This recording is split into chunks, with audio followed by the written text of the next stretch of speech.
One is the fact that I should have done something under the PRECA, under Protective Disclosures Act. And earlier on, I remember even SC referred to it. I still feel very strong that there was nothing to do out of that. It's a work regulating at a particular municipal environment. Naledi has their own policies as regards to that, and the two municipal employees, they knew or they are better positioned to be able to know what they were supposed to do on that matter. I don't work in the Naledi municipality, so I had no obligation to be in an active partner on information that could have been at my disposal. The second one is the prevention and combating of corruption, of corruptive acts.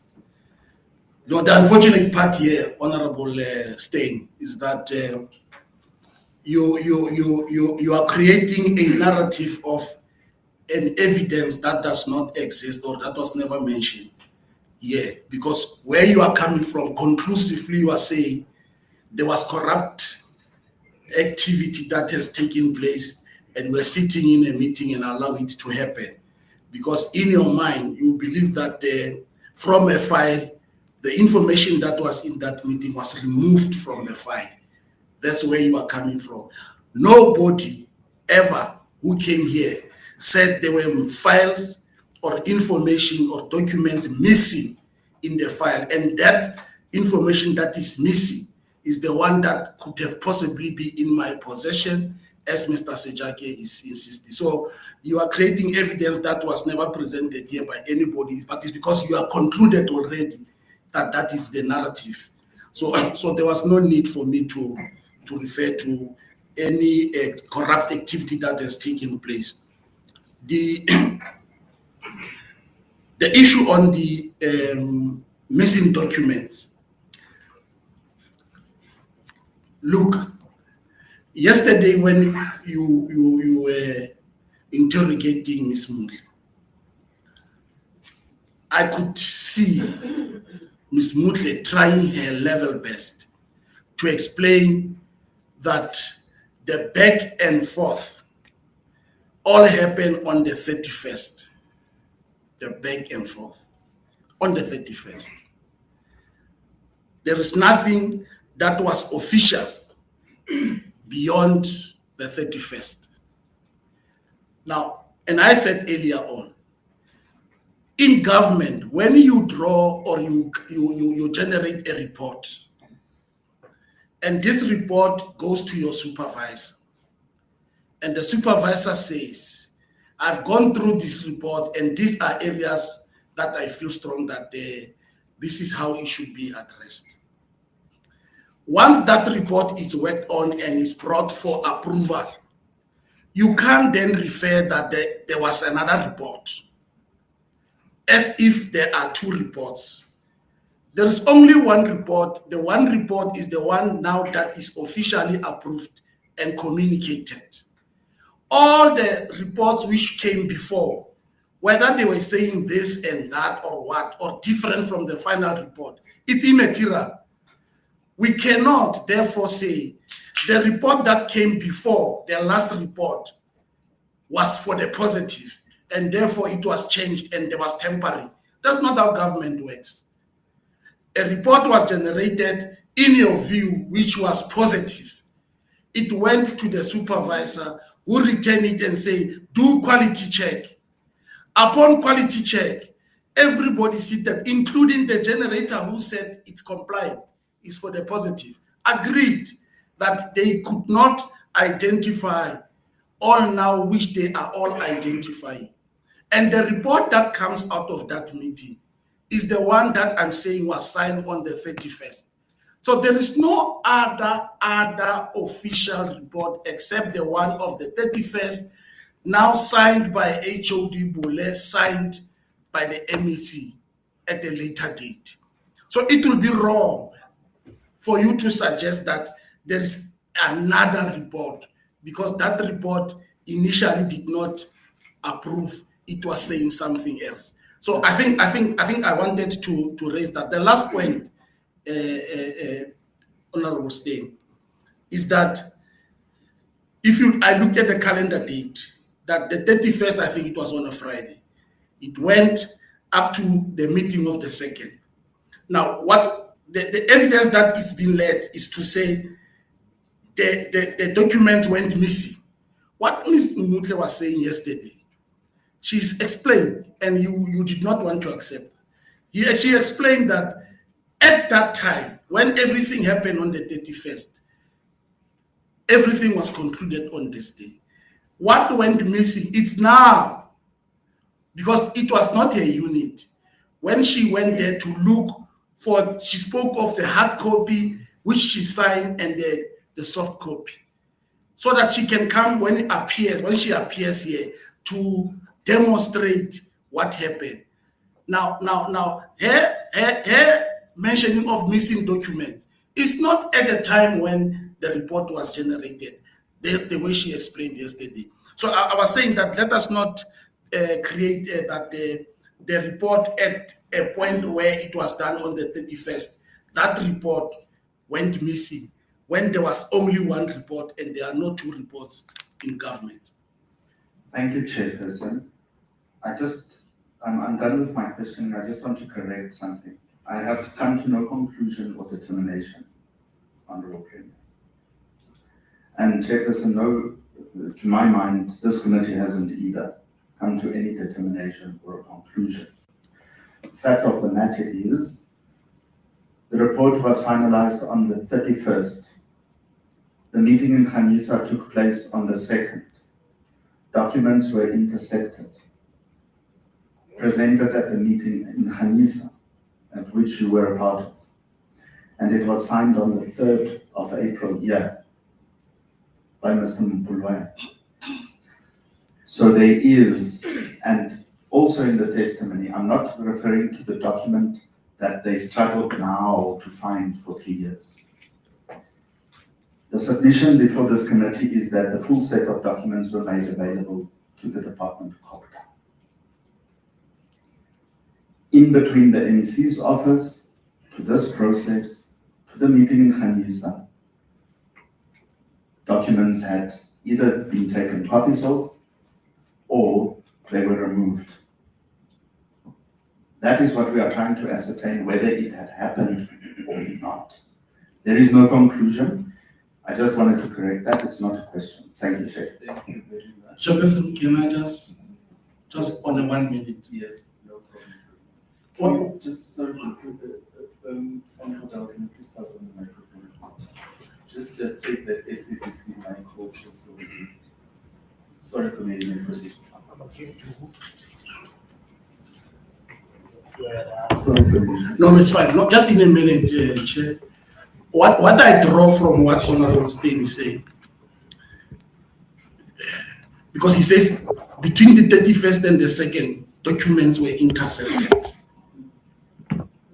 Now, we don't know who intercepted them. It's not proven, it's not submitted. How did he intercept it, and so on. Kore Castro, Honourable Stein, or Chomakale Try. He's hunting, and next to him, he has sword. Corey, he's ready to pry. That's what I see. Thank you very much.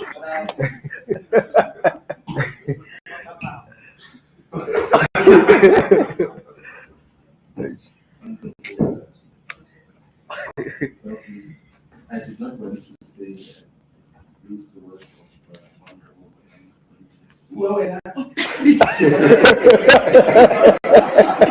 No, thank you very much, Chair. I'll continue maybe from where Honourable Stein ended. Premier, document behind you indicate that a report was compiled or submitted to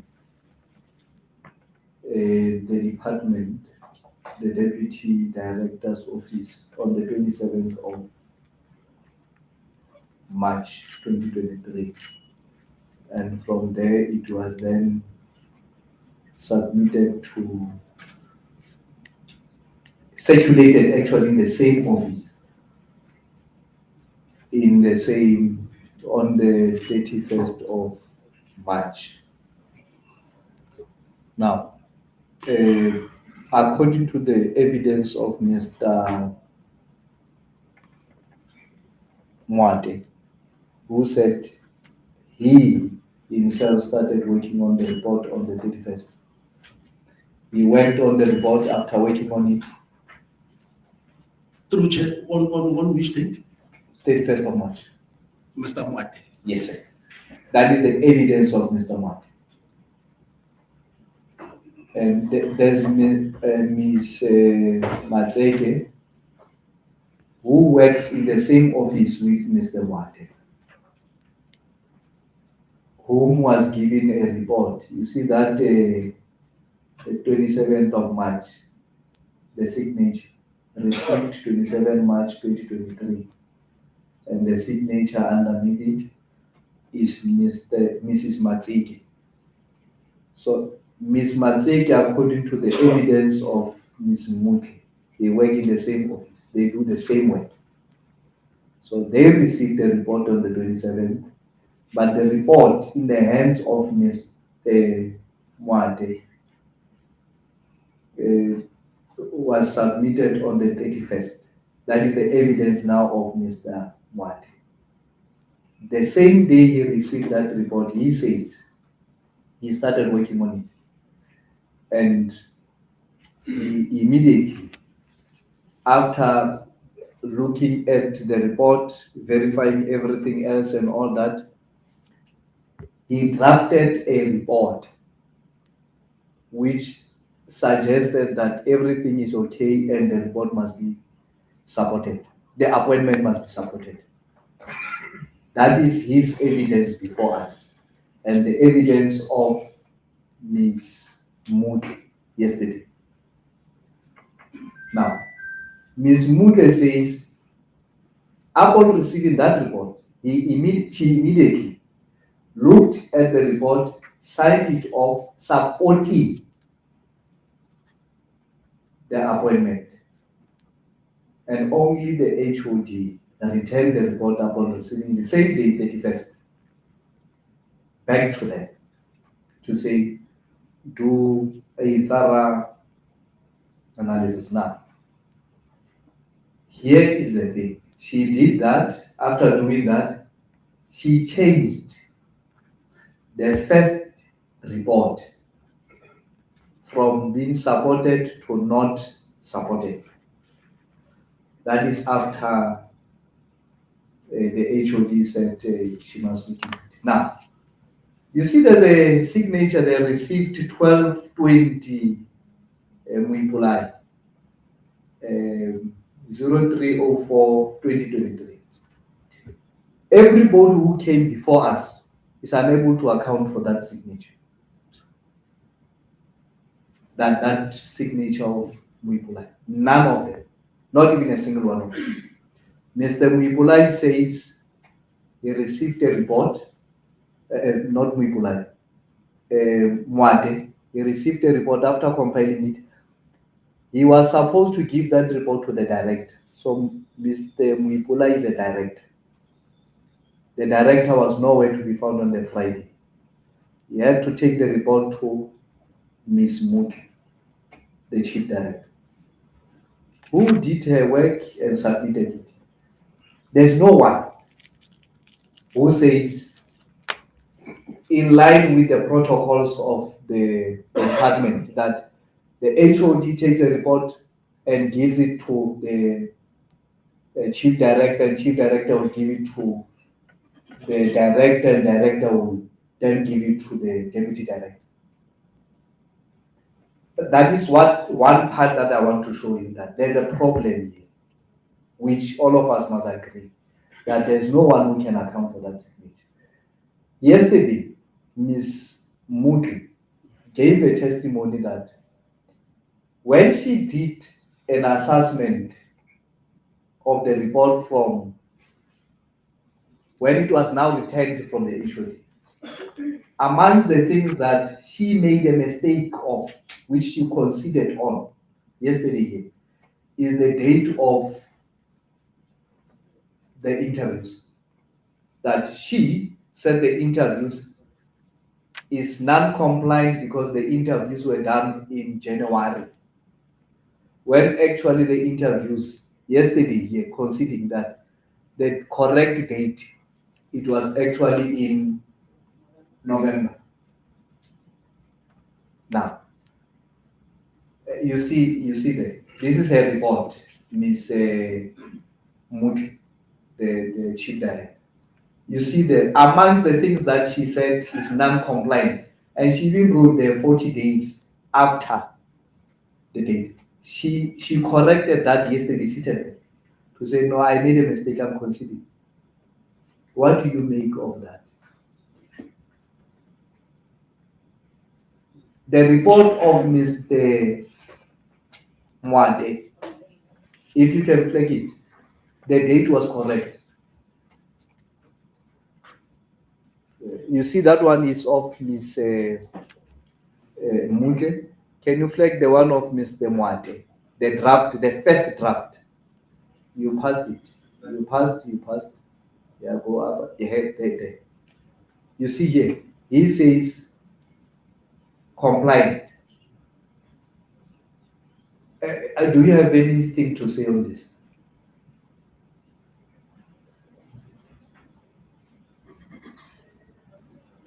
Just before you respond, on the government, I think it's also. How's the time? Yeah, indeed. I agree with that.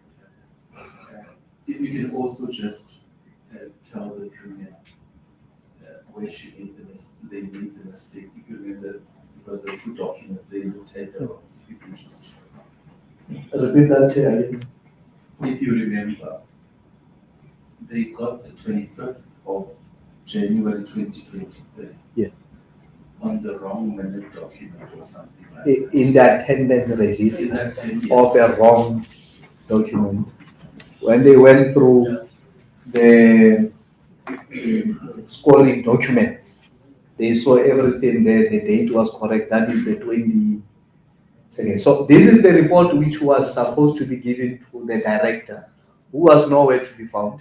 And because the director was not there, they then changed that to the chief director, whom signed this document saying everything is compliant and that recommendation is supported. And after everything else, this document was returned from the HOD's office to say, go and do a thorough assessment and report. So I want your opinion on it. No, I don't have an opinion on an internal departmental document. If that's what they wrote, it's what they are saying happened, and that's what it's a true reflection of their own documents. There's nothing to comment. That is why it's important to have the head of the department who instructed them to go and change, to come and be asked those pertinent questions. I fully agree with you. Now, Premier, earlier you said, I think we're fine here. Yeah. You can say it properly. Earlier you said I think it's Mr. Matunzi, Mr. Sejake, Ms. Narevi, who indicated the three of them that they are serving as REC members in Dr. Can you confirm that? Yes. And yourself, at the time of this visit, on the 2nd of March, you were serving as the deputy chair of the province and the chief whip in the legislature and Yes. the chairperson of the development committee. So you held 3 positions at the time. Yes. Now, when you accompanied them, Who approached you to go to Khanyisa amongst the three of them? I said previously, Honorable Member, it was Mr. Matons. Mr. Matunis. And he said, what were you going to do in Khanyisa? Mr. Matonzi said, Mr. Sejake has requested him for some time that they must visit Mr. Apollos. Okay. Now, in a process, there's evidence provided to us that you also went and did political or organizational work in Khanyisa. Isn't it so? Yes, that was the intended objective of the trip. Was that the reason you went to Khanyisa, or was just a by the way? That was the reason that we are going to Khanyisa as we normally do and do our own work. Even in my absence, Yes. they continue to do that. Can Now the we- request is, as we go there, No, it's fine. I think I'm trying to go straight to issues. Can we now conclude that you went to Khanyisa, leave the visit to Mr. Apollos? You went to Khanyisa as leaders of the organization, not leaders, to as do members a political work. of the ANC. Yes.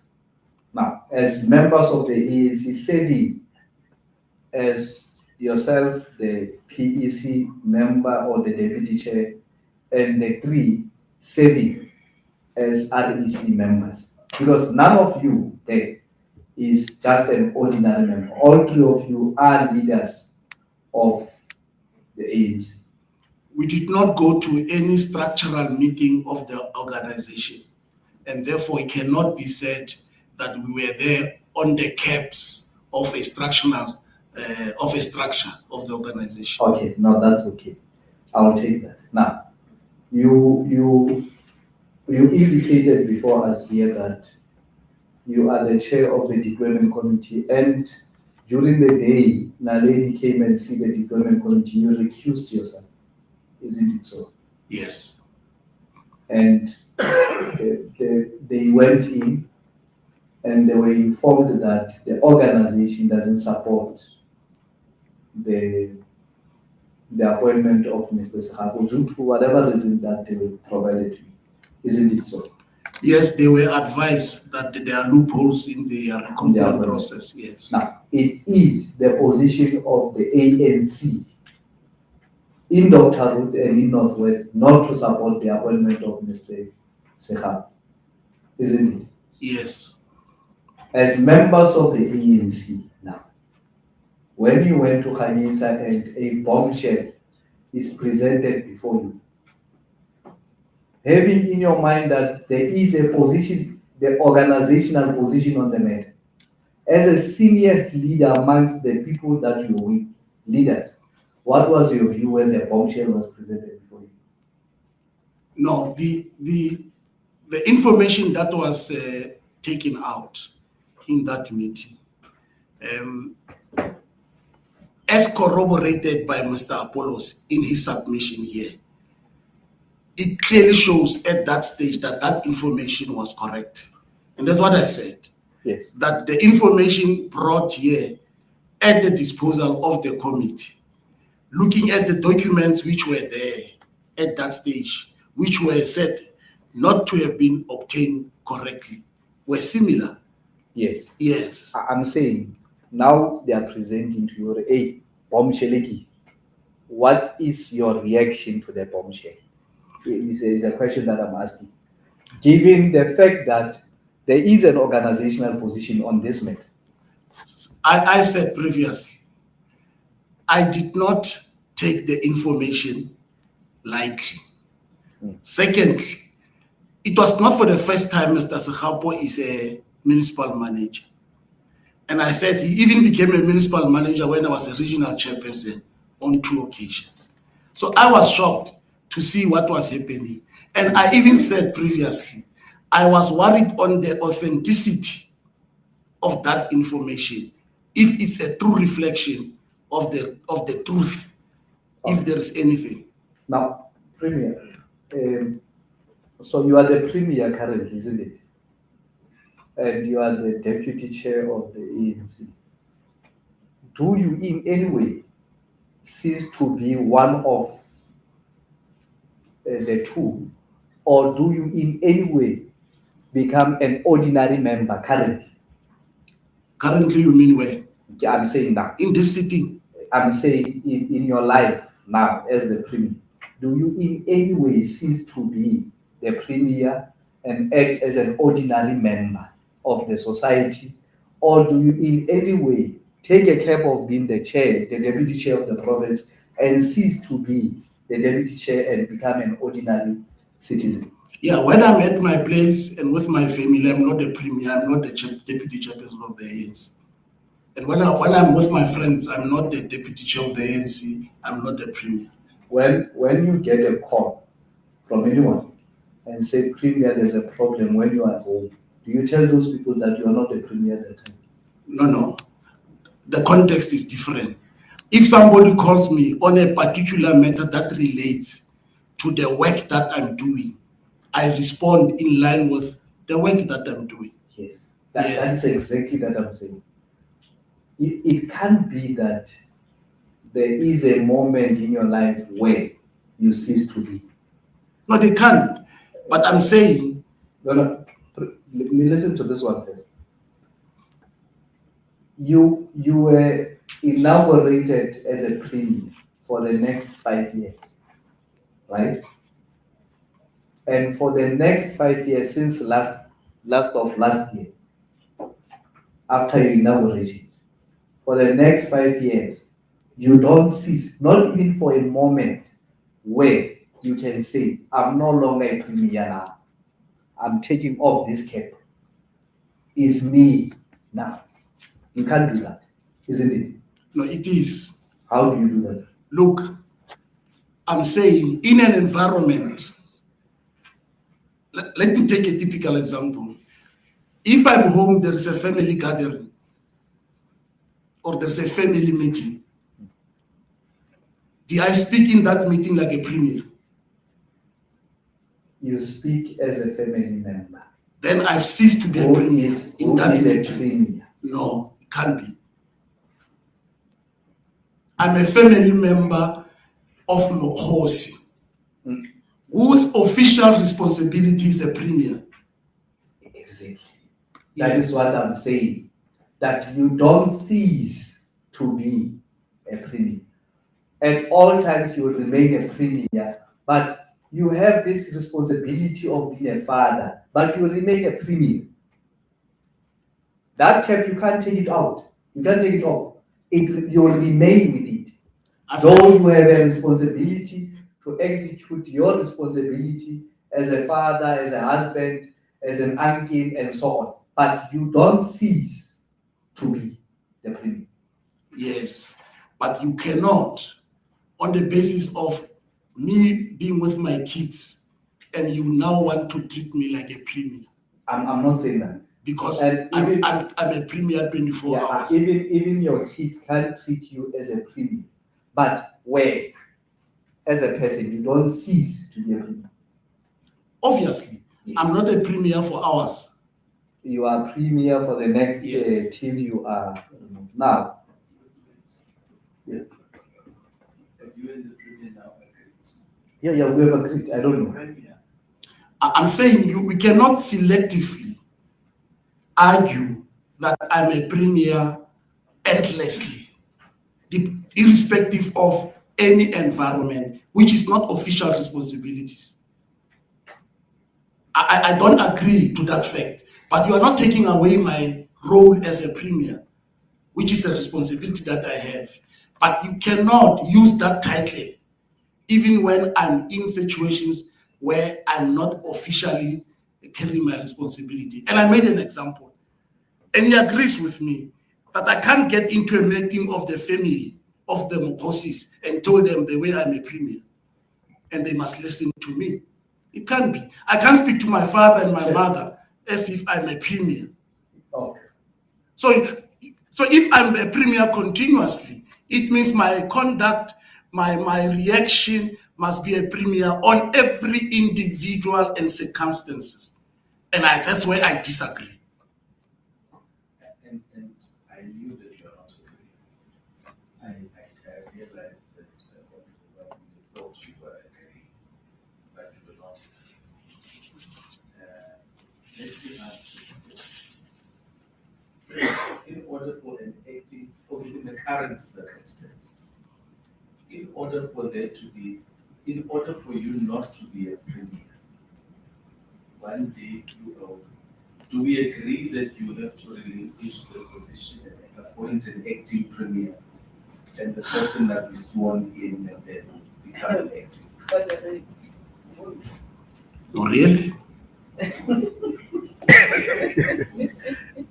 I'm just, and I'll tell you why I'm asking the question.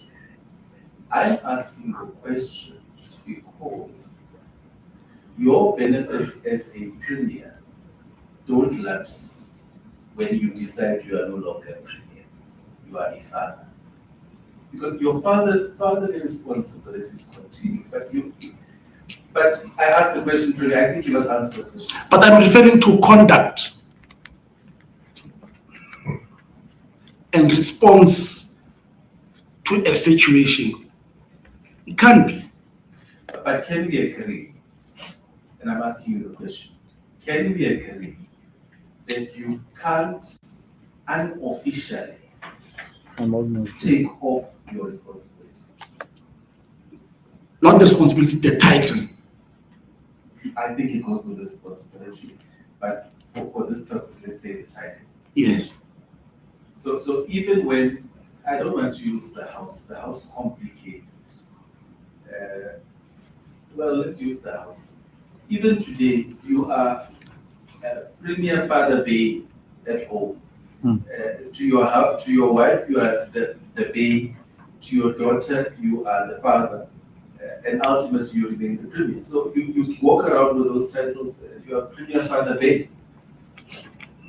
Because you have the difficulty that your official responsibility you can't put aside because your benefits will not lapse and you need to then give notice to say, I'm taking leave or I'm not this Saturday.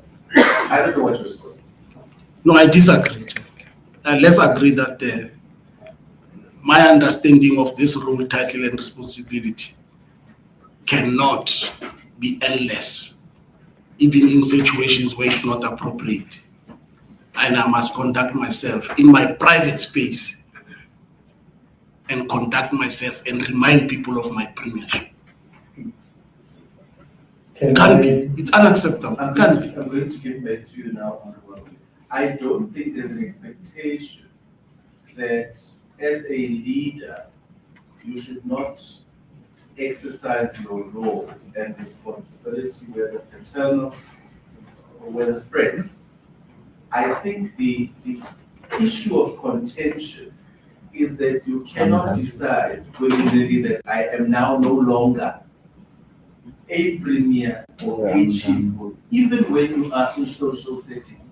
And I think the challenge is that is the burden of leadership, is that you can't choose not to be a leader at a given point in time. You will forever remain, even, there's certain instances where even if people are voted out of office, the community, their families still see them as a leader. You can't abdicate that responsibility. I think that is the issue of contention on a factual basis, to say you would have gone into a meeting as the chief whip of the legislature, whether you like it or not, or whether you accept it or not, because that responsibility you can't abdicate. The president of the country has got to accept that he is president of the country, whether he's at home or not at home. He can't abdicate the responsibility. If it is then that we can abdicate responsibility, which rules or which laws would be used to abdicate that responsibility in that specific time? And I think if Premier can assist us with that understanding so that we get closer to a common understanding. I hear what Honorable Babule is saying, And I find it difficult. That's why when the two of you were engaging, I realized that you are still not agreeing with Honorable Babila, and he thought you were agreeing.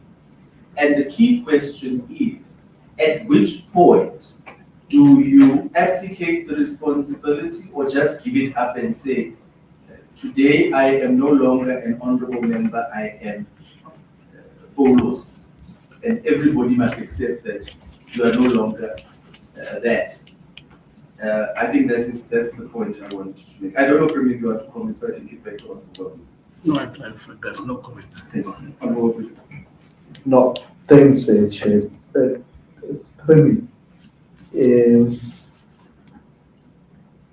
Mr. Sejaki testified here that after your meeting in Khanisa, you drove back to Friday. Is that so? Yes.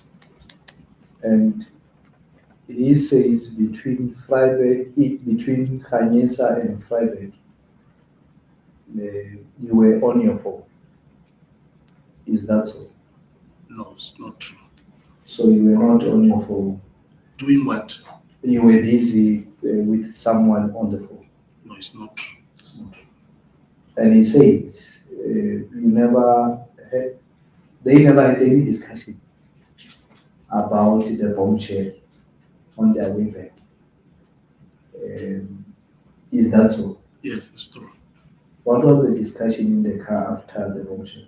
I can't recall, but obviously there could have been some petty talk, but I can't recall what was discussed. And that's what I said even in the previous meetings, that if all interaction with people, every now and then we must go around with the recording devices, we could have done that. Yeah.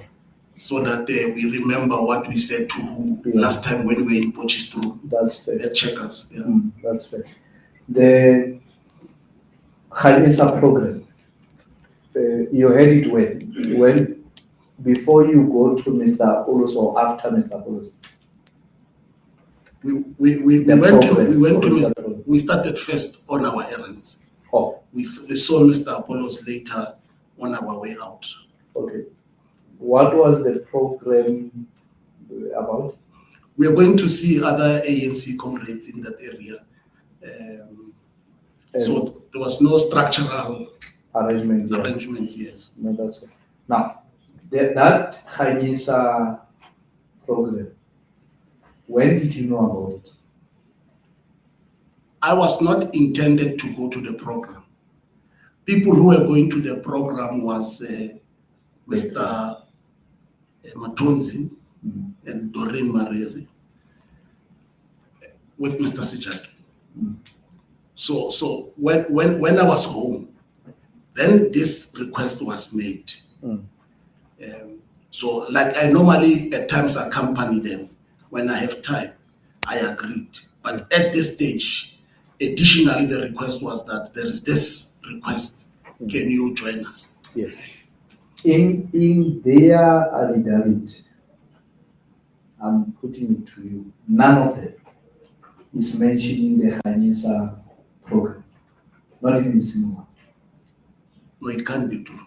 Mr. Matonzi referred. Let me finish. Okay.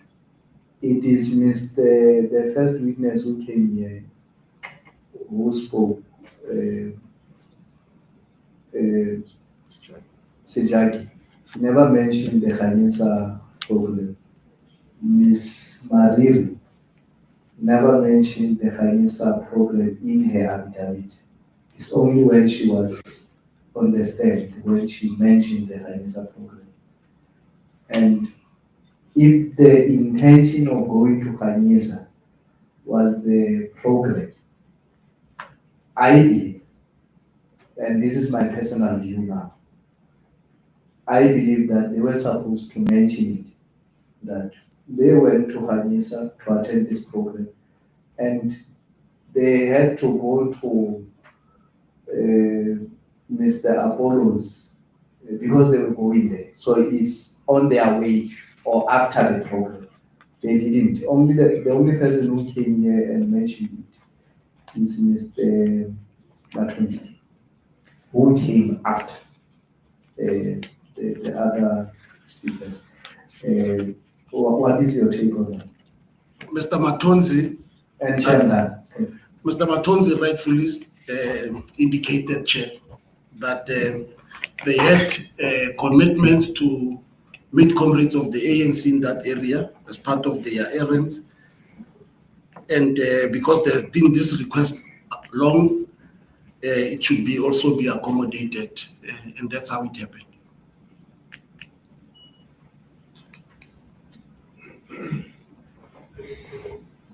I said I'm done. I'm handing over to Mr. Yes. 20 minutes. 60 minutes. Thank you very much, Chairperson, and greetings, Premier. I have a few clarity-seeking questions, Chairperson. Premier, you are well aware that Advocate Group leveled allegations against you that sometime in April 2023, yourself and your other comrades or colleagues went to his house. And from other testimonies, we learned that there was a discussion about a bombshell. Are you aware of that discussion about the bombshell? I never went to Mr. Group. I mean, Group is alleging that you went to Mr. Apollo's house with your colleagues in April 2023. Yes, it's true. Yes, and among other things that were discussed on your way there, it was the issue of a bombshell, which yourself you do say in your testimony that it was then unleashed at Apollo's house by Mr. Sijaki. Is that correct? It's true. There was never a discussion until at the house. Yes. Now, are you, Premier, are you familiar to the principle or doctrine of common purpose, the common purpose doctrine? No, I'm not. Can you teach me that? So the common purpose doctrine simply means that when we are seated in this room and we're plotting whether a murder or whether any crime or anything of that sort collectively here, and you happen to be part of us, and you happen not to do anything against that or anything that suggests that you're not necessarily in agreement or you're not acting against what we are doing in this particular room. Ultimately, when the police decide to apprehend or conduct arrest or whatsoever the case may be, you might also happen to be one of those who gets arrested by virtue of having become part of that particular scenario. I never went to any meeting which was plotting anything. That's not what I'm saying, Premier. Yeah, no, you are. That's what you are insinuating. No. Okay. I'm asking a question. Are you familiar with the... No, I'm not. I'm saying I'm not familiar, but I understand what you are saying. No, Premier, you can relax. No, I'm saying I understand what you are saying. No, Chief, you know what I'm saying. I'm asking a simple question. Are you familiar with the common purpose doctrine? You said no. And you said maybe I must give an example or explain or make it familiar to you. And then after my explanation, you can easily say, now I can relate to that, or I still not relate to that. Yes, that's what I'm saying. I said, I now understand what you are saying. Thanks. Then I continue. Then maybe you should have stopped me. Then I said, I never went to a meeting to plot. But maybe let's leave it at that. It's fine. Yes.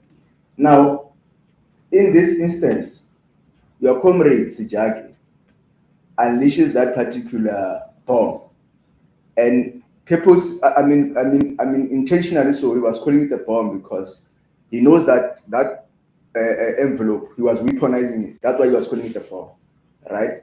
Now he's unleashing it, and obviously from discussion you pick up. Did it ever come to attention that actually that envelope contains information that might be belonging to a municipality, and that makes it unlawful for him to be in that position?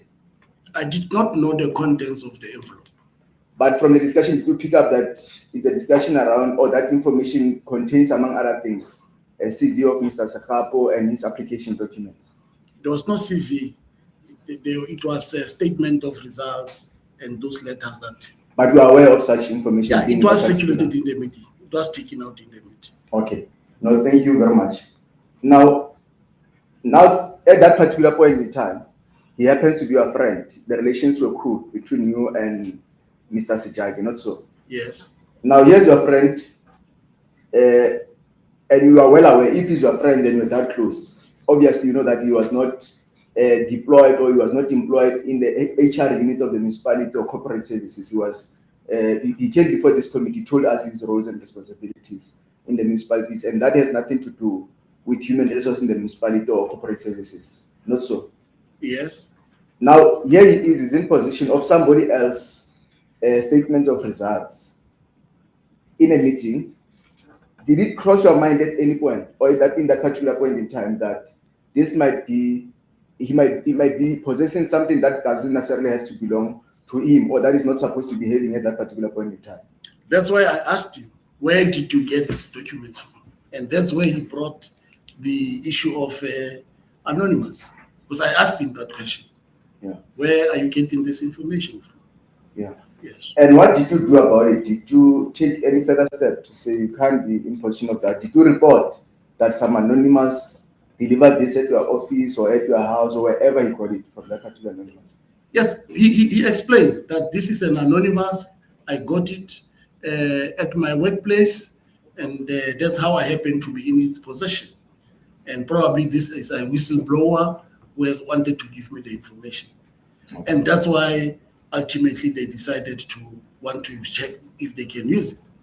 Now, it is alleged that you're supposed to, in those engagements, you're supposed to tamper with a particular report and then give it to Mr. Bole. Now, I want to understand, at that time you were the chief whip, and the doctrine of trias politica, separation of powers, dictates that you are now your role was in the legislature, and Dr. Bole is supposed to be playing a role in the executive.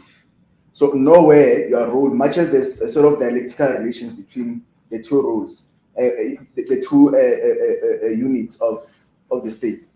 But did you have any relationship with Dr. Bole at that time, except that there and there, legislature, the executive, and judicial somewhere linked? But did you have any relationship, anything that connected you at that particular time? No, nothing. Okay. Did you ever meet with Dr. Bole at that time? Not at all. Okay. Now that all these allegations are leveled against you, and you are the premier, you are the face of the province and all that, and if really you are opposed to all these things that are said about you, definitely you might take that to be a defamation of character or even character assassination on you by those who appeared before this committee.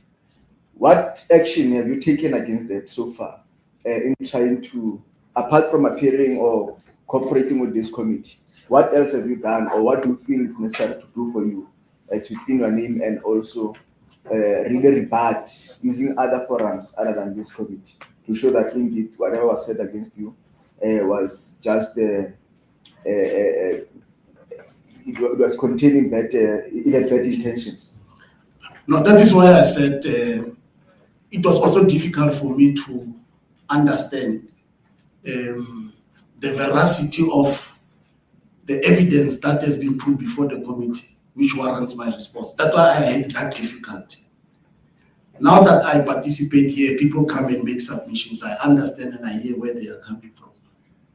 And I therefore then understand that it means at a particular time, I must take appropriate legal action for those who defame my character without putting any evidence that suggests or put me at the center of any of what seems to be the purpose of the committee, and that is to relate with tampering.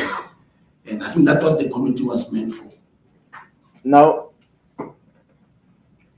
your friends who appeared before this committee, others are saying, amongst them, others are saying there is existence of a deployment committee of the ANC, and they are even saying you were chairing it. Others are saying they just hear about people that there's such a thing called deployment committee of the ANC.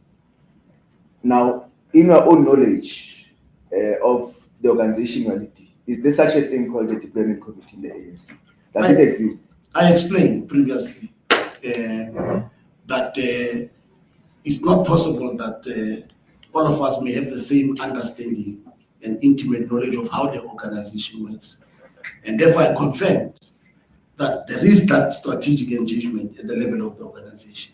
especially with people who are deployed in government. We interface with them specifically to play oversight of the work that they are doing, and they are able to give the organization comfort whether they are doing the right things or not. So that's it's there. We interact with our deployees. It is also alleged that you're not satisfied that the council resolved against what the ANC had mandated them to resolve on, and they defied the decision of the deployment committee of the ANC by appointing Sehab. And as a result, it is said that we're very angry about that. So I just want to get it from you. No, I can't personalize organizational matters and own up that Mokhosi as an individual is happy or is unhappy. It's the organization that must say it's happy or it's not happy. It's not about me. So I can't take that people say I was unhappy and I was angry. For what? So it's not true. No, thank you very much, Chairperson. Lastly, did you, apart from this committee and its work, did you come across the screenshots that were circulating? Did you see them? We are told that they were circulating in the Pagama group, second real term group of the ANC, and real second term. Now, did you come across those screenshots, and in which platforms? Were they sent to you, or you also part of those particular groups? Maybe you saw them from those groups of the groups that I've just mentioned. No, I'm not part of the second term, the real term, second term, and what. I'm not part of those things, so I can't comment on those. But the screenshots, have you seen the screenshots? Yeah, I've seen the screenshots as they are presented here, and I received one, and that's what I said to the senior counsel, that it should not be assumed that whatever is presented here, I've seen all of them. It's not a correct assumption.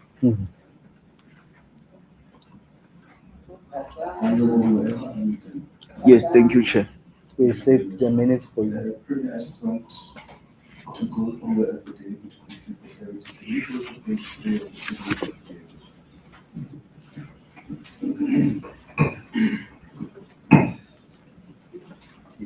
The previous affidavit.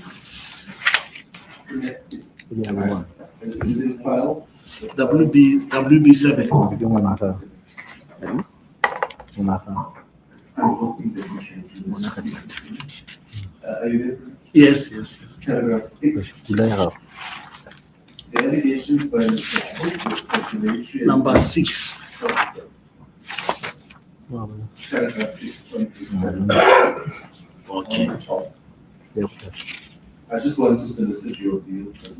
Yes. The allegations made by Mr. Hope were speculatory and based purely on hearsay evidence which was never corroborated in any respect by Mr. Sijaki or any of the witnesses called to testify. Do you still hold this view?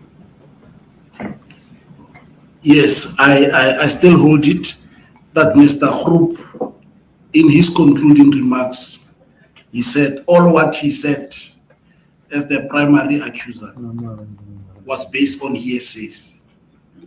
That's what he said. Yes, I asked him that question particularly because I wanted to test that element. But now that we've had evidence from Mr. Sijaki, Mr. Hollis, Ms. Mahiri, Mr. Matonsi, and obviously Mr.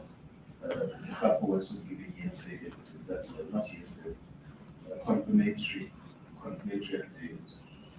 Can we still say, Premier, that the evidence was hearsay after all of them have confirmed, at the very least, the existence of what I would call the Cancer Convention? There's never been dispute on having gone to Khanyisa and having a discussion. What was at dispute is what was discussed and who brought what documents. So it's not a hearsay that we went there and it was never a secret. Yes, no, Yes. I'm getting it. Yes. So The documents, irrespective of who brought them, they they were there, Yes, both the document and. yeah, they were those documents. That were- And he alleged that there was documents discussed there. I'm just trying to establish, now that we have corroboration from Mr. Sejake says there was a meeting, there was documents. He has not seen the documents in terms of confirming that they are COCTA documents. I'm putting that disclaimer because I asked him that question. He cannot confirm that the documents had a COCTA letterhead or was signed by Bole or anything. He can't confirm that. But he confirms that there were documents in that meeting. Mr. Matonzi confirms that there were documents in the meeting. Mr. Paulus speaks about documents in his affidavit, and then he says that there were no documents, then he refers to a letter interchangeably. I'm just trying to establish whether we can still say that this is hearsay evidence after we have now received the facts that these things existed.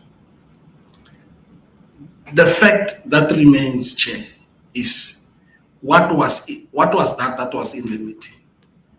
Mr. Sejake, in your own words, says he has not seen the documents which were in the meeting.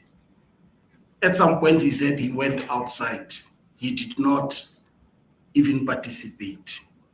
But he confirms that I said in that meeting, this document will make it a point that Mr. Bole receives it. Now, I'm saying until there is concrete evidence, and I'm saying there was no such a document. There was no such a document that Mr. Sejake speaks about, which he cannot confirm whether it was even a COCTA document, and which in his testimony was intended to be worked on, to be given to HOD Bole. But he doesn't know the document. He has not read the document. He has not seen the letterhead of the department on that document. But he now, in his affidavit and supplementary affidavit, says, I've brought a draft. And the draft that is being said, even in this meeting, is the draft that has gone missing. And he has never said he had a COCTA. But in his evidence, he said there was a draft. And a draft that he refers to. So Mr. Sejake is not a credible witness. Yeah. How do we treat the evidence of Mr. Matonzi in this respect? Because Mr. Matonzi highlights the document or the evidence that was in that. He talks about his CV. He says it circulated and we touched and feel we saw it. Does that not make up part of the documents or the document? No, that's why I have agreed that I've seen a statement, I've seen a letter, or what is a document that speaks about all the issues around Mr. Sahapo that person has written or those people wrote. I've seen them. And that's why when I checked, I first asked, where did you get these things? And that was my first reaction. And I could not get that answer except to say, it has brought to my attention, I suspect it's a whistleblower and so on. But when it was rejected, I left it there.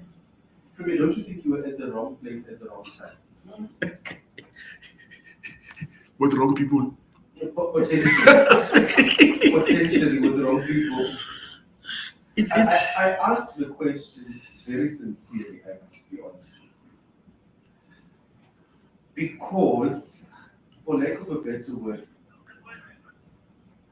I think they're echoing your voice behind you. So I heard that's why I agree. That's why I look back. I think that there may have been an error of judgment, or you may have heard. And that's why I'm asking you, don't you think you found yourself at the wrong place at the wrong time? I won't say with the wrong people, but that's the substance of the question I'm asking, because here you are now, and I'll give you my view. Here you are now with documents brought by Sejake or whoever brought the documents. For all I here, Premier, if you look at, I think it's almost this affidavit or someone that says nobody knew about the documents at the ministry, that's something of that nature. No, I think it's in the affidavit. I think I saw it in the affidavit. And my mind says to me, there is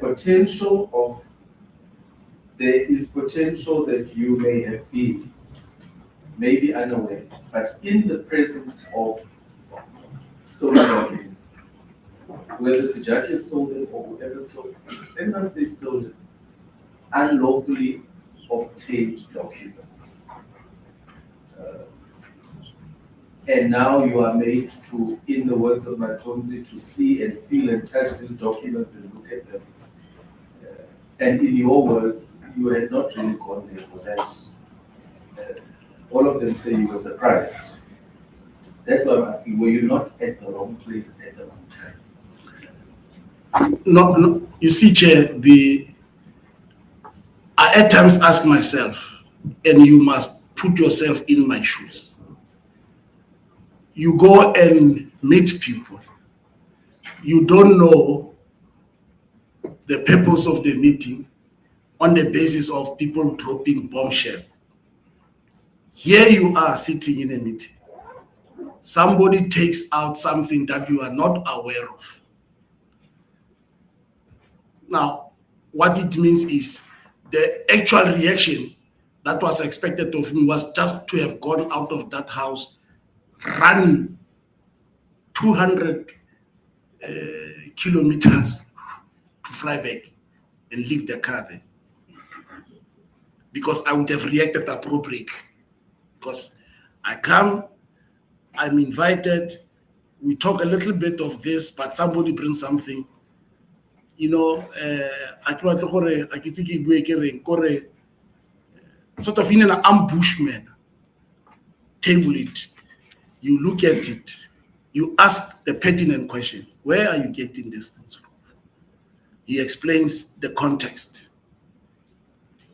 The other partner says, let me check with my lawyers. By the way, at this stage, Apollos was already in court. He had already filed. Some of the documents that are there are already in his applications. It's not a secret. Now, he's been told that no, that those documents are not going to help you. Actually, they are useless. Forget about them. So in my understanding of situation, we'll keep it issue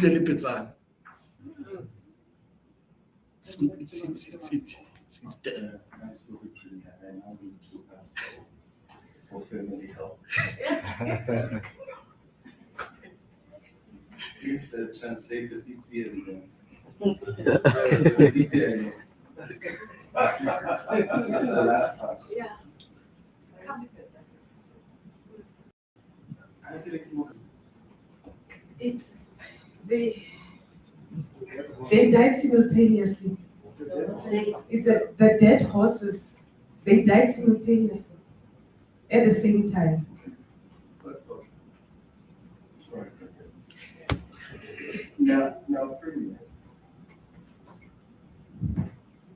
the difficult question for me is why did you not leave or tell them? I don't want to see this things. Let me go. That's why immediately after that call of Apollos, the meeting ended.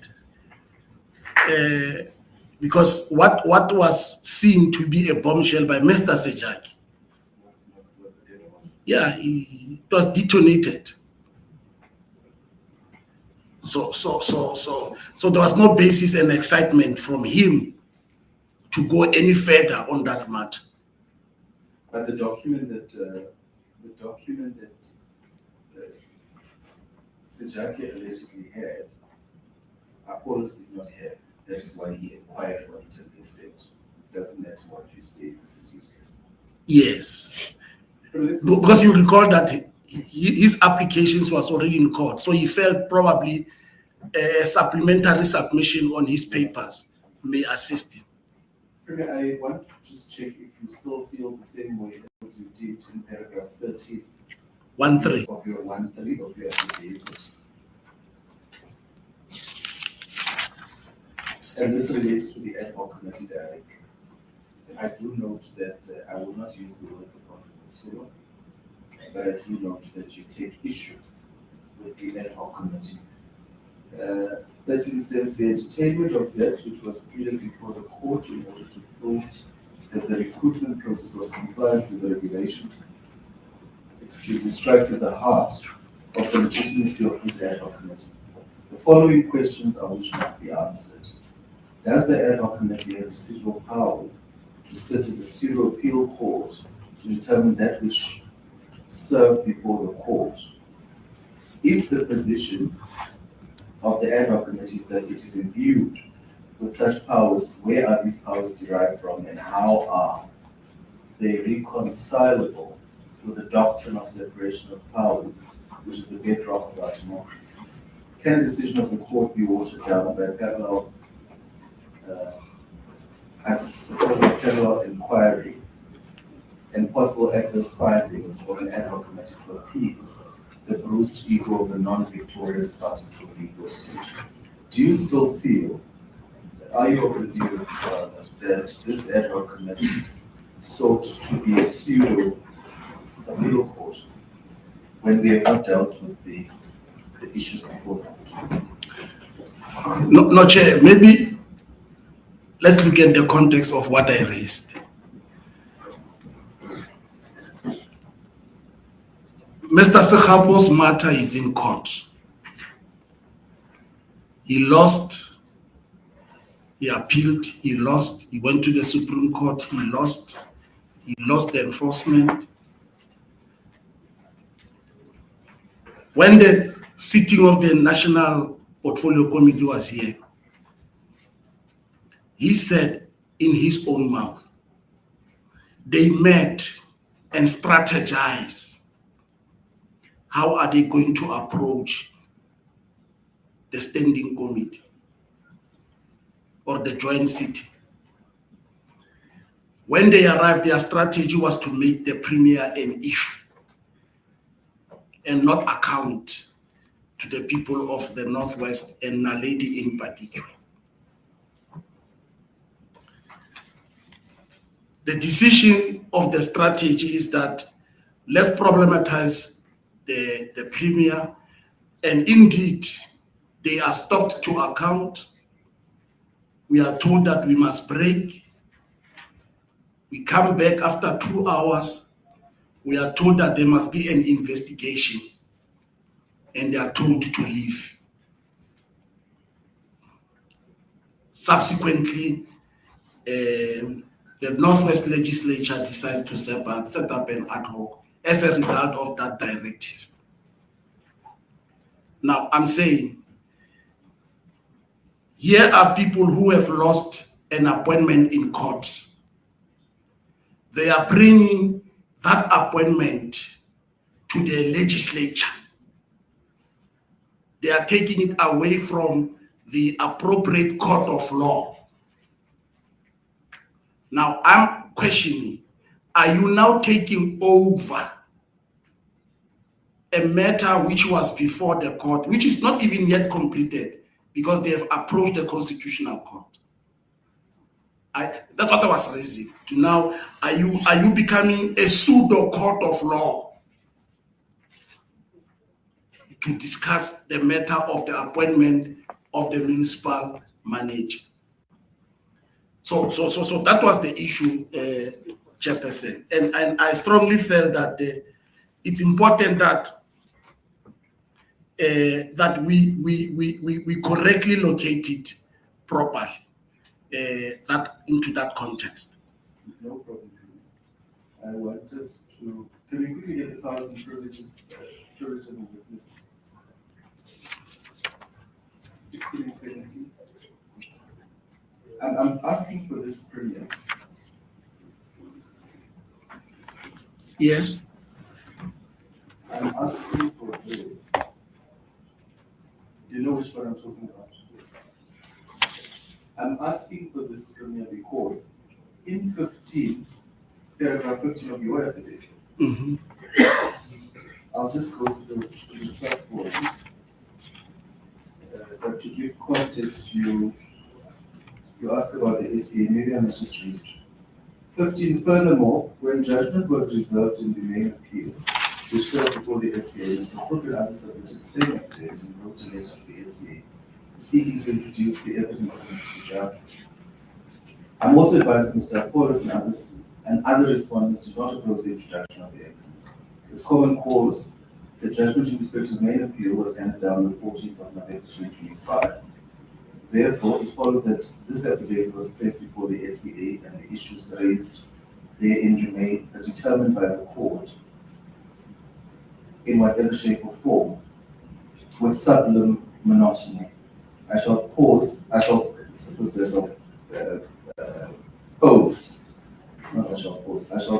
these questions once again. 15.1. On what basis can the Ad Hoc Committee sit to determine that which has already served before the High Court and the SCA? Where does the Ad Hoc Committee derive such power from? How is any such source of power reconcilable with the Constitution? 15.3. How does the Ad Hoc Committee decide over that which feels whether it or not properly dealt with before a court of law, especially when this is a pending appeal process of the same matter? I am raising this premier because on page 108 of which document? This one. Authorities by law. AB. AB, what would that be? AB1 premier. AB1. AB1 108. AB1. That's it.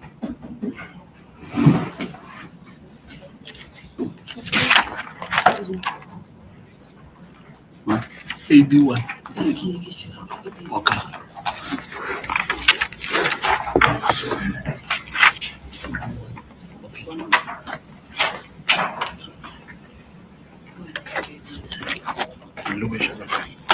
Okay, let's see.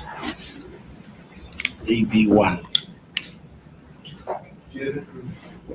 Premier, I may just remind you, this is, if you remember the other day, when we had the impasse between yourself and the SC around the answering of questions and the not answering of questions. If we read 108, 16.2, it's right on the top.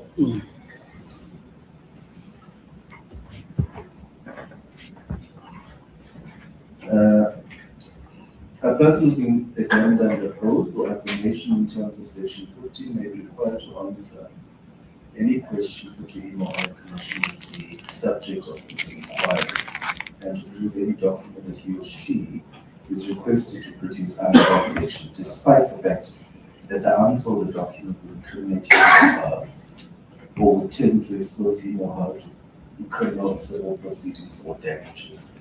Does this not address the issue of evidence before the committee in terms of the concerns raised under 15? Just in your analysis. I'm struggling to follow, Chair, but are you saying that my concerns around this matter being discussed by the Ad Hoc Committee is addressed by 2A 16.2? In terms of the evidence that would be given by any witness, whether the matter is before court or otherwise. In this instance, we steered away from the actual court proceedings. I'm just asking you in terms of 16.2, does that not give the committee coverage in terms of the evidence before it in the inquiry, in terms of the witness? And does it not create protection for the witness or witnesses? I would suppose, Chair, what I was raising was factually and where I think I'm coming from, to understand the operations and the context of the committee. But if legally you were advised that concurrently with the court of law, we can continue to have discussions around the appointment of the municipal manager, which the premier, who by then was the chief whip, had interfered, and the matter is still in the courts.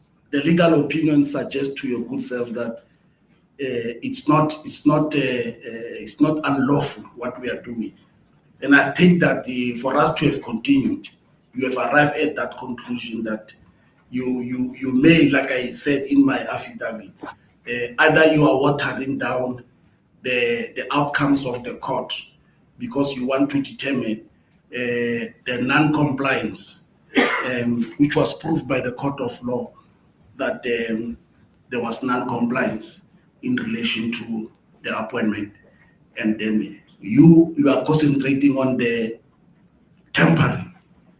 And I take, if that was your understanding, and therefore I've got no say any more than that, than to continue with the work. Do you think if you were exposed to this section, you would still have, and I understand, Premier, I'm raising this because I do understand the mood around it, I understand it. But do you think if you were exposed to this section of the Act, you would still, for lack of a better word, you would still have had a hardened attitude towards that? No, I'm not. There's no hardened. I thought I couldn't get a better word. I apologize for using that word. I still apologize. Would you still have felt that the committee is impeding on your rights or is abusing its authority in respect of the work of the Ad Hoc Committee? No, I don't think so, Chair. It brings comfort what you have just read. And that's why I was coupling it with any legal opinion that we might have received. The last part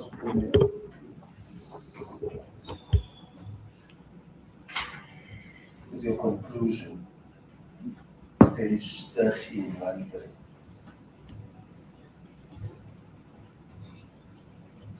Can I accept? No, let me read it first. Page 13 of your affidavit. Reach out to your inner selves and revisit the oaths you took before assuming your roles as members of the provincial legislature. The Ad Hoc Committee is an abuse of taxpayers' money, and it should never have been constituted to investigate issues which Mr. Hope himself testified was pending before the court of law. I'll read all of it, but I'll just ask questions on 2. I'm aware that Mr. Sekhapo has deposed to an affidavit on the 5th of December 2025, almost a month after the SCA judgment and after appointment of someone purported to be the acting MM who was appointed on the 17th of November 2025. He continues to behave this way as he enjoys protection from the likes of this Ad Hoc Committee in the name of political interference. Do you think that the last comment that Mr. Sekhapo enjoys protection from this Ad Hoc Committee, is it still your view that he enjoys protection from the likes of this Ad Hoc Committee in the name of political interference? The explanation I gave was that the manner in which Mr. Sekhapo conducts and behaves, and the manner in which he comes here, giving an opportunity to present, even when he did not depose an affidavit, goes on a personal attack, protected. Now, beyond the court order, he continues even to operate as a municipal manager. And if I react in this instance as a premier, it will still be said it's political interference and being conflicted. And that's why I felt very strong that this protection to Mr. Sekhapo, it even goes to the extent of the Ad Hoc Committee. And I've even said this morning that he is unable to give us documents of his academic records. We go an extra mile ourselves as ad hoc to go and look for his transcripts of a qualification he received in 1999. And still today he can't produce any qualification of an academic record which could not be produced in 2022-23 when he applied. But today we produce it as ad hoc and ask members, are you satisfied? Are you satisfied? He has a qualification. 26 years later, he can't produce a qualification. He did not use UNISA documents when he applied in 2023. In his CV, there is no mention of UNISA in B Juris. It's only an LLB where he passed only 2 modules. His VISTA qualification, if it was from the incorporation of the University of Free State, there must be a qualification which will show the 2 institutions, as by the Gazette of Incorporation by then Minister in 2004. I'm just raising this, that I'm coming from that background of this type of protection. Instead of asking Mr. Sekhapo pertinent questions, he lives here, happy man, and nothing was done to you or asked relevant questions. But I understand you said it was not your brief. Much as it is not your brief, you still go further and look for information on his behalf. Thank you. No, it was not on his behalf. We had an obligation because it may have come up and it was contested even in your affidavit. We had to satisfy ourselves because one of the recommendations that the Ad Hoc Committee could make is for criminal investigation into Mr. Sekhapo, should it have appeared that he defrauded the state. Which leads me to my next question. On the basis of potential fraudulent documents from Mr. Sekhapo, a lack of qualification and not meeting the minimum requirements, why did you not open a criminal case against Sekhapo? I said even this morning, I never had interest on Mr. Sekhapo's qualifications. I never. I interacted with the information as I see it before you in this committee. And I even said to SC this morning, it's not me who brought Sekhapo's qualification. I developed interest on the basis of information at my disposal. And that's why my recollection of what was said in that submission that Mr. Sejake had, that those things, with what we have now, it means it's true. But there's nothing that convinced me otherwise currently. So it was never my interest to go to open criminal cases against Mr. Sekhapo for whatever reason. I have no intention of doing that. And I have no interest to open cases against him. I'm not sure it will be for what. Why should it be me who open a case against him? Why should it be me? It is again another obligation on me now to open a case. It was my obligation to have opened a case of fraud and corruption. It's against, again, Mkhosi who's supposed to go and open a case against Sekhapo. Nobody else should do these things. You know, I'm sitting here and I'm just thinking, well, in your conclusion, you remind us that we should revisit the oaths that we took before assuming the roles as provincial legislation. Would the same not have applied to you? Can you just come back again on that point? When you say to us in conclusion, reach out to your inner self And revisit the oaths you took before assuming your roles as members of the provincial legislature. Would it not have applied to you at the time of the council meeting? No, I'm saying you are a legislature, a house that is meant for accountability, justice and transparency. But Premier, we must agree that we are bound by the same. And I agree. I'm saying it's what I'm raising. I'm trying to explain what I wrote. And you are saying, does it not also apply because you are also a member of the legislature? I'm saying, and I'm trying to explain it, to say, how did I come to a conclusion that I'm appealing to your conscience? That you've got a responsibility that people must account. But you must be transparent and there must be justice in whatever you do. And I was saying that at that point, and I said, I'm not convinced that really we are on the same page. But it's okay. We have moved. We are here. If it's allowed to say now that you want me to depose an affidavit, I will do that. But I think I've explained where I was coming from. The last part, I'm still on your affidavit. The Ad Hoc Committee is an abuse of taxpayers' money, as it should never be constituted, to investigate issues with which Mr. Cook himself testified was pending before court. Is that still your view? You know, ordinarily, what the committee nationally for local government said, they never said there must be an ad hoc committee.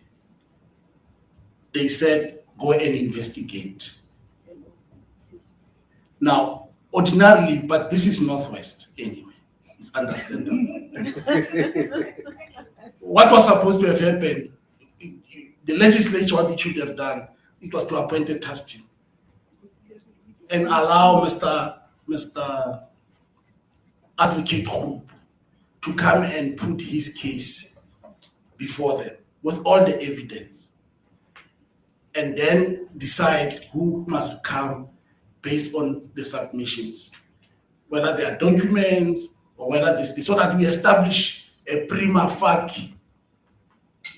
Now, you can't start an ad hoc process in a process where there is no basis and foundation of a prima facie, and we are fishing along the way for information as we proceed in an ad hoc. That's why it becomes difficult for me to answer certain allegations because they have not been put before me. As we continue, people coming, the ad hoc continue. So I had that view that probably you could have arrived at a different conclusion after you have established whether there is something that can be tangible based on the submission. Then you can establish a full inquiry. That's why I was having that view that we might have wasted the taxpayers' money. But if the committee feels that up to today, it's worth it, it's not within my means. No, I'm getting to the point. Why did you not stop us or say to us in the legislature, I don't agree with the decision you are about to take? As a member of the legislature within your own constitutional right, why did you not show us a different approach or say to us, I don't agree, so that we could note and or hear a different view as a collective body and take a different decision?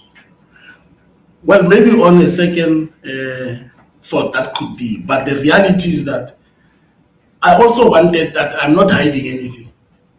And I knew deep down in my heart that I did nothing wrong. I knew, and as I still know now, I did nothing. I've not brought anything to a meeting. I've not planned and I've not plotted anything. I just went to meet friends and have a discussion. Like there's been 10. I must accept that Well, it's in the Northwest, I understand. But the truth is, I didn't want to be seen to be protecting something. And I could have also legally challenged the process. And I got those advices. Premier, interdict this process. This thing is wrong. It's not properly constituted. Even when it was tabled in the legislature, the terms of reference were supposed to be made by the speaker and she did not do this, and a lot of advice that I got. And the speaker went out, and then she did not do this, and a committee is the one that drafted, and it's wrong. It's not according to the rules. Well, so I said, what teacher, sorry. Now, telling members to afford you the respect is not easy. Yes. So I So, also know you did not interrupt them when they had all their time to ask the questions. so I'm saying, Chair, just from the point of personal view, that I could have done that, but I felt that I don't want to be seen to be protecting as if there is something that I did which is wrong. Let this be tabled and be ventilated and exposed for what it is.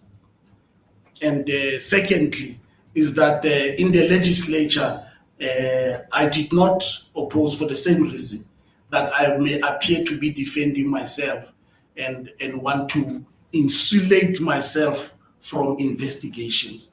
I said, let's allow it to happen. But you still hold the view.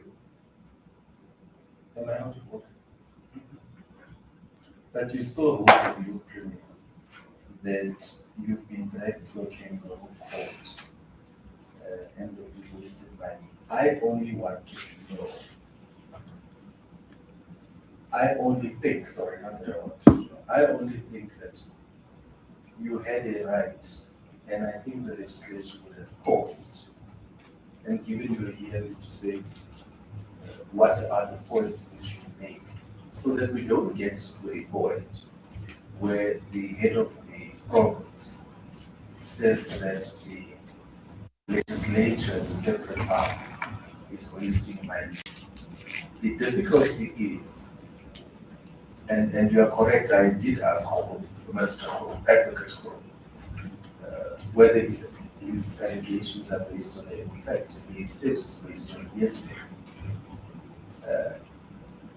But the fact of the matter is that the legislature could not leave issues unattended in the allegation.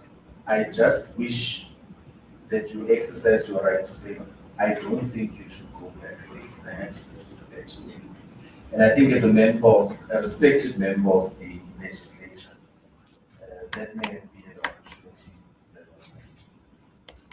Premier, the last question, I don't know if you have to comment on that. No, but I think also you understand that I do.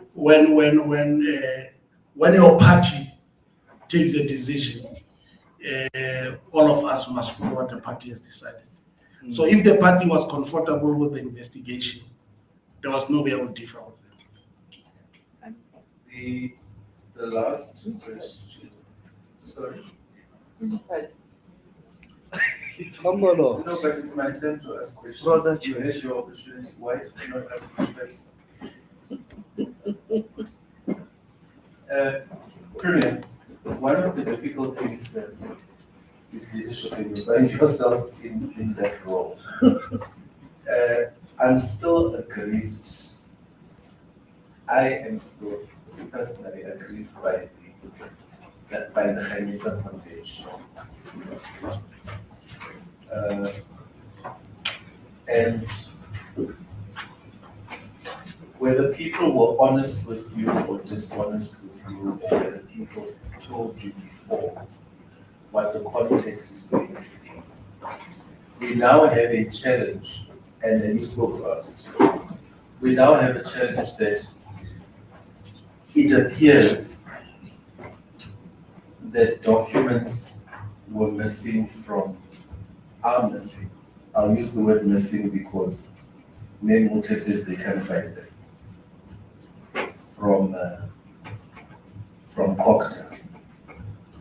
And it appears that the players in the value chain of exchange of heads, it appears that the one knows less than the other one, but everybody signed the document. And then it appears, and I can understand, it makes sense, it appears that there's documents found in Khanisa. We don't know what the documents look like. None of the members here can say they know what the documents look like. But you have a bigger problem that the department also can't account for what it looks like or what is there. Because Nyamuke says we went to look to confirm whatever was there, and they can't confirm that. In the process, I said this to Nyamuke yesterday, it's the evidence of Mrs. Khabo that there was a positive report for his appointment. And I said to Nyamuke, perhaps somebody sent him a view once. You know when they want to give you information, but they don't want to give you information, and they say, view once, and then the document closes for good. You can't have any evidence of saying, here it is, because it's gone. But it's of concern that there was that confidence of a draft document that was not completed from the department, which reached a third party. Whether Premier it reached Mr. Sekhapu as a document or as a phone call or as a viewer is immaterial. The issue is that he seems to have known something which was in progress in the department. The allegation of Mr. Hope is that some documents were discussed at the Khanisa Convention. Now, it appears that the same documents could have been discussed. Your evidence is that you did not know the document, you did not carry the document, and you became uncomfortable when you inquired on the document to say, Sejaki, where did you get this document? I don't know what he responded. Oh yes, he responded by saying somebody from the municipality. It's that element, Premier, which creates discomfort in terms of Sejaki, Mr. Sejaki, sorry, Mr. Viewans, Mr. Sekhapo, where do all of them get this information from? I then asked Mem Mutle, and I'm going to ask you the same question. I'll ask you two questions, Premier, because nobody, I think, has asked you this question directly. Did you put hands into the process or attempt to put hands to interfere or to intercept or to tamper? There's another word you used in your affidavit, or to doctor the process or the documents. No members asked you that question. And I think you have a right to respond to that question because that is at the nub of the issue. So did you, as Honorable Lazarus Mukhosi, have any intention of interfering with the process for the recruitment of the municipal manager of Maleta? No, thank you, Chair. I did not participate in any way in terms of the appointment of the municipal manager of Naledi.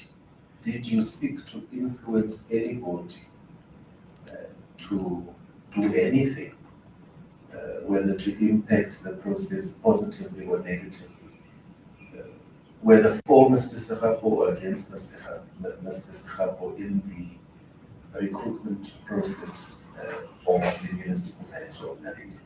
I did not, Chair, influence or intend to influence anybody, whether directly or indirectly, on the appointment. That's why initially, even when the whole thing started, prior to appointment, even in the organization, I did not participate because I did not want to be part and parcel of that process. You have already indicated, Premier, that you know Dr. Mole, obviously, currently in your current role, and I saw you before when you were a member of the legislature. I don't know if it was appointed or not at that point, but let me just confirm. You did indicate you know and you knew Dr. Mole. Yes. I asked on the basis of all the people who were in the value chain at the department. So I'm going to just put the names to you so you give an indication. Do you, I would ask you, did you have any interaction with any official of the department in respect of the appointment of the appointment or the non-appointment of Mr. Sahab? No, Chairperson. You did not have any interaction with Miss or Mrs. Matsike? I don't even know her side. Yes. And you are helpful in responding that way. So if you can do it for all of them, I'm going to ask you. Did you have any interaction with Mr. Mwate in respect of the process? I don't know him. Did you have any interaction with Mr. Blakey? I don't know him. Did you have any interaction with Mr. Moipolai?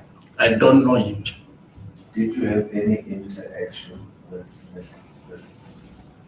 Acting Chief Director, Mrs. Elizabeth Mutle? I don't know her. Did you have any interaction for this process with Mr. James Mashiko?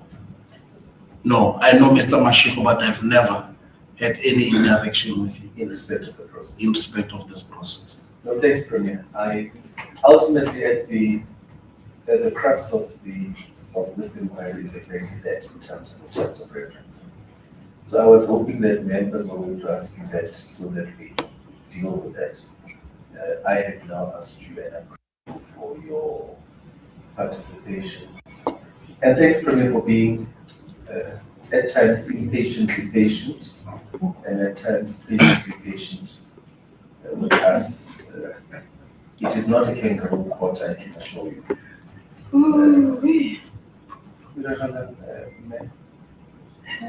Listen. Okay. No security.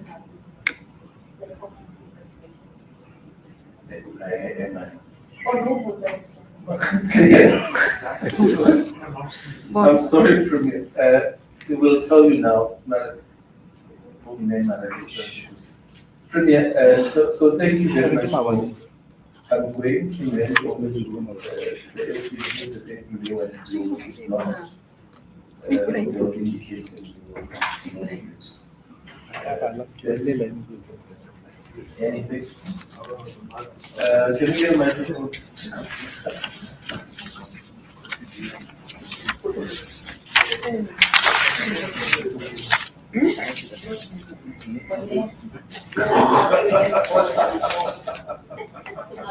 No want to go to Zamaya can I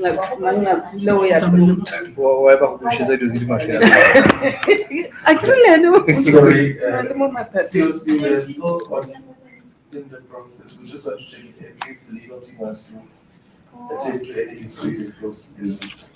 Thank you, Chairperson. I was reminded when Honorable Moema was talking about common purpose that in fact, Mr. Apollos is the one who used the concept common purpose, saying he attributed the common purpose to the female and the four others who attended that meeting. I suppose people would have heard him say that in regard to common purpose. There was a concept he was also using there. Stun and cake. Yeah, something he used there. It cannot be stun and cake because common purpose that you paid in illicit. You recall him using that concept?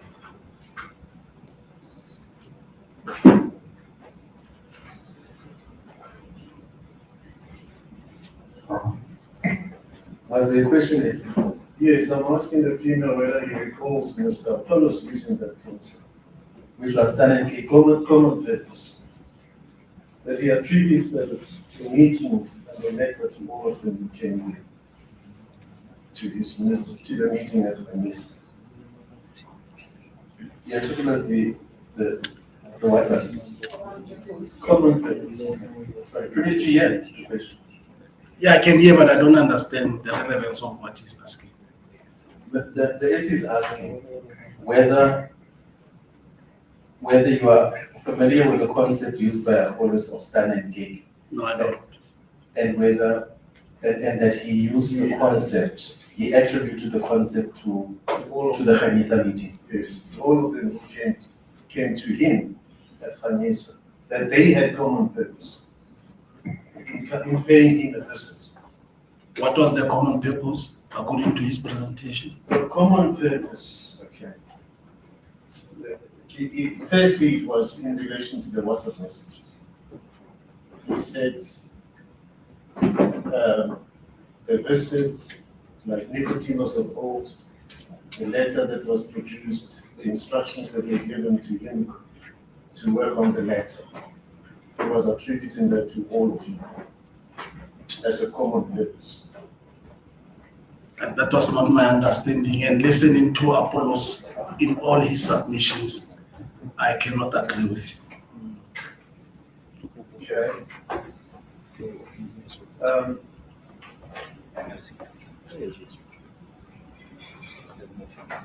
There is, and I want to be critical on this thing because I think it's at the heart of what this committee is required to do. And this was touched upon by Honorable Babuile when he talked about this issue of the purpose of the meeting. That if you look at the affidavits, and I'm looking at the affidavit of Mr. Matonsi, I'm looking at the affidavit of Mr. Apollos, you will see the emergence of the common purpose, or the purpose rather, before the common, the purpose of the meeting. Let me start with Mr. Matonsi's affidavit, which is on WB6, page 4. I will read it to the record because it goes to the heart of the issue. Page 4, paragraph 3.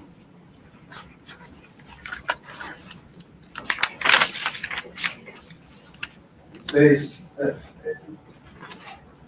now remember the question was, none of them mentioned the program of the ANC to pay a visit to members of the ANC. Mr. Matonsi, in the affidavit, they don't say that. They say that when they were here testifying. Paragraph 4, page 4, paragraph 3 says, on or about 1 April 2023, Mr. Sejapi called and Mr. Marie requesting us to accompany him to go and see. Where are you, Senior Counsel? Page 4. Page 4. Yeah, I'm on page 4. Paragraph 3. Okay. Of Matonsi. So, on about 1 April 2023, Mr. Sejapi called me and Mr. Ringmarie requesting us to accompany him to go to see Tabo Apollos at his place of residence in Friday. We suggested that we be accompanied by our senior Mr. Mfosi, who was the chief whip of the provincial legislature then. Mr. Mfosi agreed to accompany us. So you can see right from the beginning, it is nothing to do with the activities of the ANC. His introductory paragraph about why they're going to go to Khanisa is that Mr. Sejapi called and said, let's go to visit Mr. Apollos. They called you and you agreed to accompany them. We drove together to Mr. Apollos' place. There was a prior arrangement was to go to do ANC related activities. So the whole purpose is this. We drove together to Mr. Apollos' place on 2nd April 23. And then he says in paragraph 10 of his affidavit, Mr. Sejapi correctly stated that nothing much was said.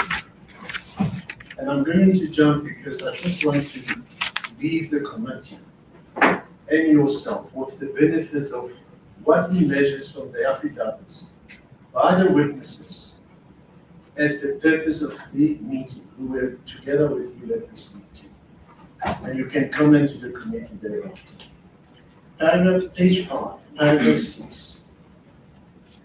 And this I've read to you before. When we arrived, we were all received as alleged. He doesn't mention anything of we've gone somewhere else in his affidavit. When we arrived, we were all received as alleged in paragraph 10 of Mr. Sejakis. He then says, however, Mr. Sejakis stated in paragraph 11, the discussions unfolded and he listened to the conversation between Mr. Norris and Mr. Apollos, which related to the appointment of Sahal. And here again is a drop, an indication of what the purpose of the meeting is. He says, whereas the purpose of the visit was the unlawful appointment of Mr. Sahal. He goes on and criticizes the judge doing something else.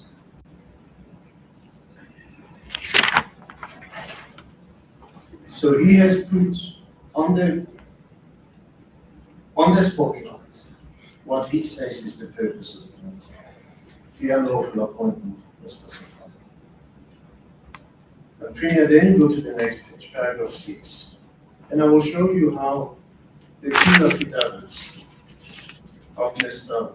Matonsi and Mr. Apollos agree on what was the purpose of the meeting.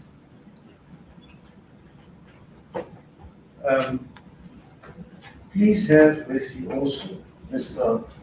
Apollos' affidavit, WB4.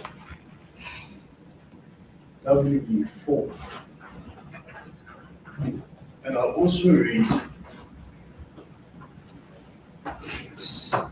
and don't put away Mr. Matonsi's affidavit, because I think it will be better to read both at the beginning and then we go to the conclusion and we get to both of them. Mr. Apollos on page 7, WB4.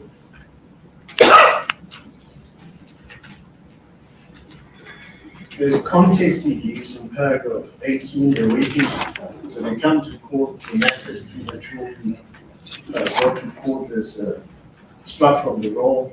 And then he says we're waiting for the MEC's decision. Paragraph 19 then says, Mr. Sejake was not happy that he was about to be suspended by the ministerial manager. His impatience on the finalization of my application grew. It was around the beginning of April 2023 that he called me and requested to come and visit me at my place of residence in Vanessa. He indicated that he was going to be accompanied by his friends and colleagues, namely Mr. Mposi, Mr. William Malibri, and Mr. Alba. There too, he nails to the mast the purpose of the meeting. As I have already averred, Sucro, Mr. Mariri and Matonsi were present in court, and he says on the 24th of March 2023, and were in support of my application.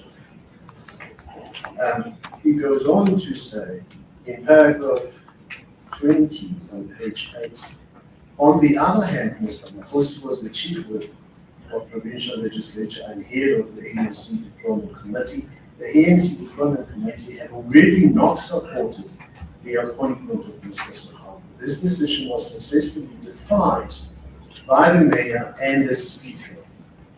I agreed to meet Mr. Sejake and his counterparts.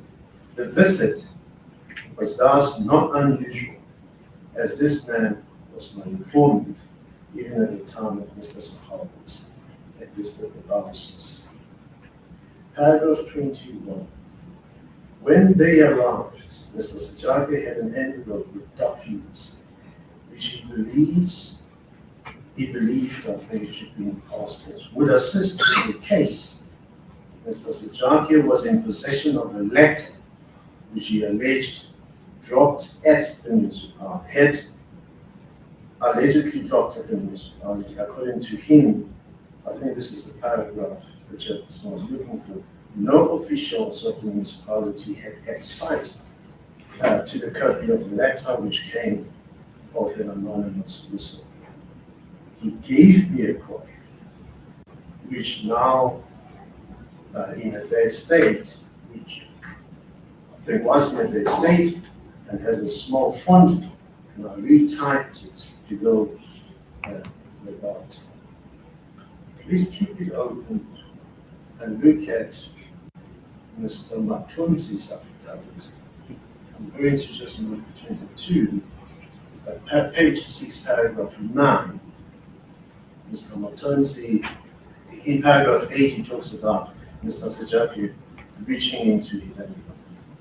And then he gives a summary of what was contained in that envelope. And then he says we all agreed. I mean, with the assessments, the documents in the document. He says we all agreed with his assessment as we still do to this present day. Then he repeats that allegation on page 9, paragraph 16.2 of his affidavit. And he says, furthermore, the whole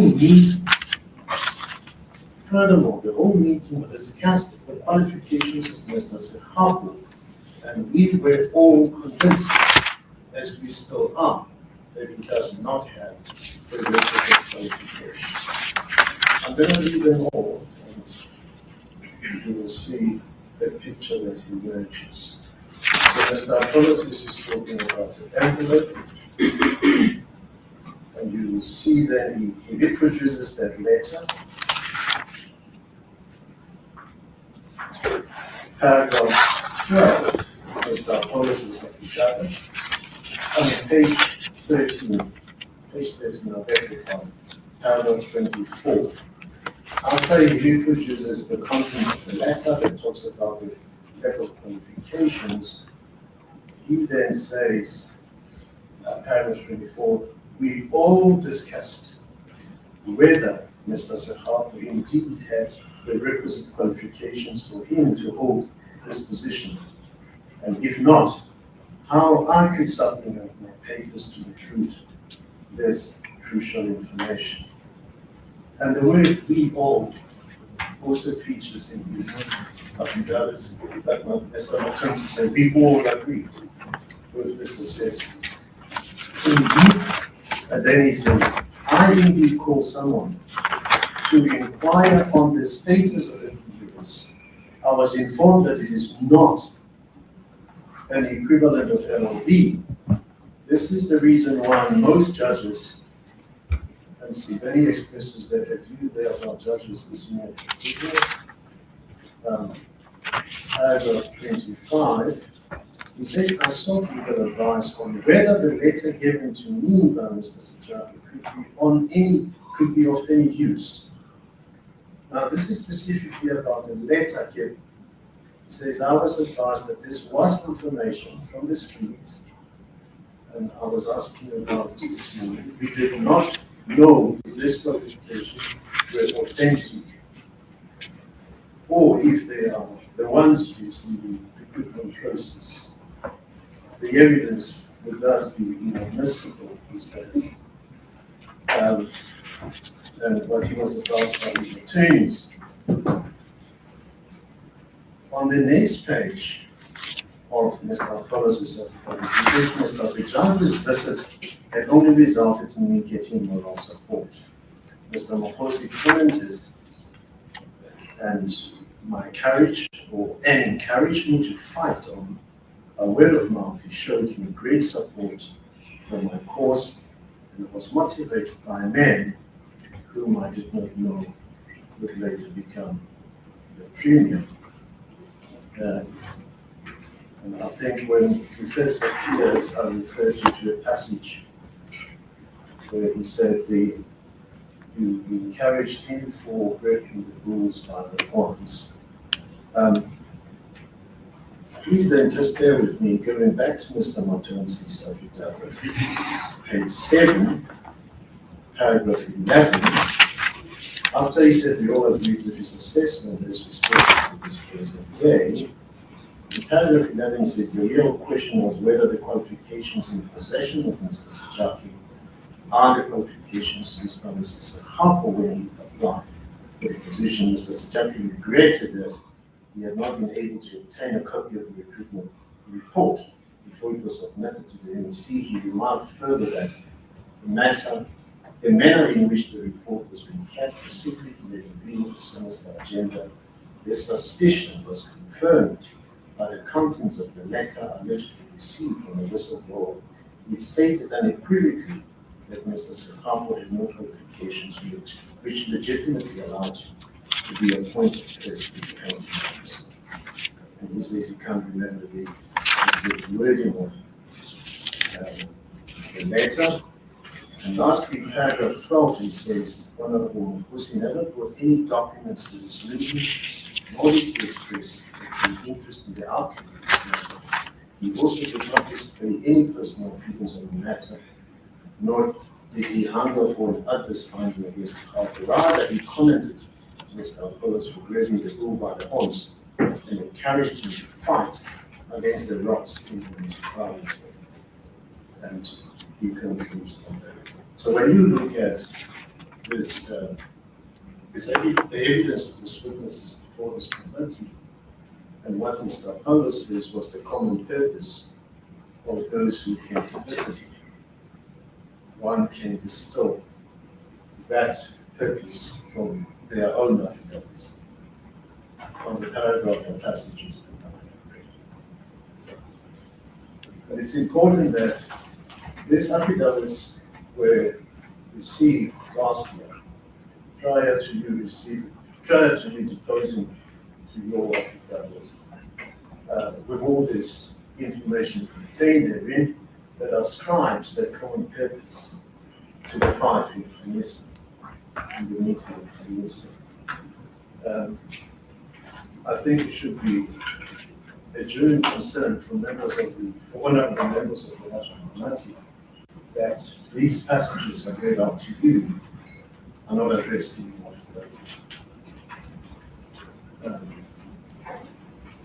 And on that note, I conclude my reading of the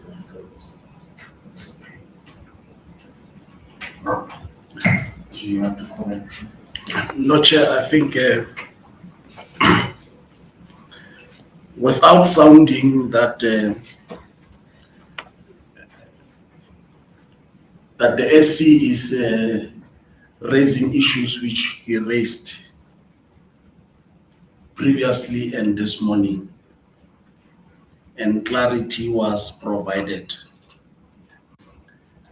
I just want to remind him that I did indicate previously that I'm not going to be responsible for affidavits of other people. I give account of what I know and what transpired. Secondly, there was never a denial. There was never a denial that Mr. Sejake, as he issued out documents in that meeting, him and Mr. Apollos discussed. He presented to Mr. Apollos evidence that he has. And it's exactly what Matonzi is referring to.